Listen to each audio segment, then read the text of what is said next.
I started out looking for a trailer frame. I had a glorious idea of getting a flatbed car hauler of some sort and building a rectangular building which could be lifted on and off at will. As it turns out, those are quite expensive, so I didn't get one. Eventually, my searching led to an old camper trailer frame. It had been purchased and mostly stripped by the previous owner, with intentions similar to mine of building a tiny home. He had the trailer for quite some time and decided that the better part of wisdom would be to sell it and cut his losses.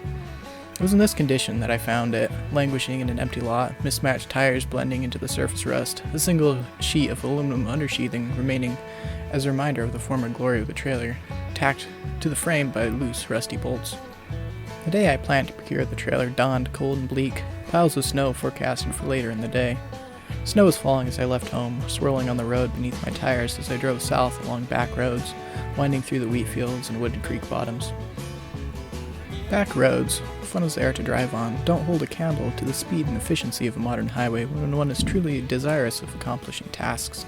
So I steered in the direction of the nearest highway and was soon sailing along its wide but still somewhat snowy expanse, slowing only to pass through the numerous small towns through which the highway ran.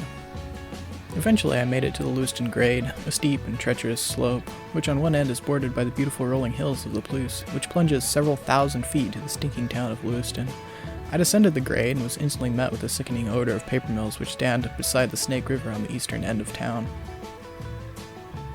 I managed to find the guy's house, parked, and messaged him. He appeared and led me to a vacant lot which contained the trailer. After a short inspection, I offered him $650, a princely sum which he instantly accepted. Then I hooked my truck to the trailer and dragged it from where it sat among the dead grass. The next hour was me attempting to hook up broken trailer lights to a strange connector. Eventually I gave up, determining that it would be better to drive home with no lights while it was still daytime than to drive home with no lights when it had grown dark. I paid the guy, collected the title, and left. The drive home was uneventful. The snow, which had been falling steadily, was now a thick blanket covering the ground at the top of Lewiston Hill. As I drove northward, it thinned, and eventually only water remained on the road.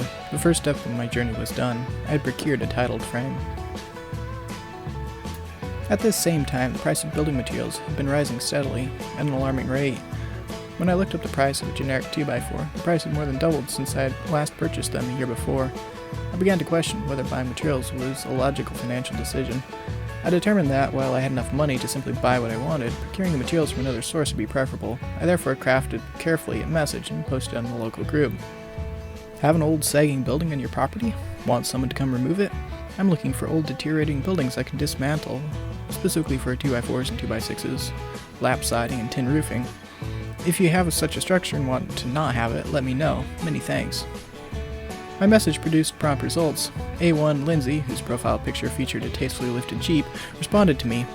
I might have something you might be interested in. As it turns out, she did. A large shed stood at one edge of their property, one corner sagging where someone carelessly drove a tractor into it. It sported steel roofing, wooden lap siding, and was literally exactly what I was looking for.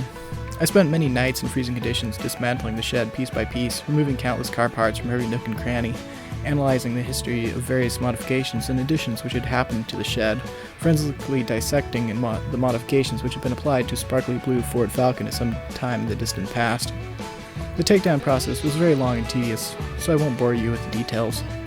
In the end, every truckload of useful supplies had been loaded and hauled to the site where I planned to construct the trailer, and only a mound of splintered and broken boards remained, awaiting immolation.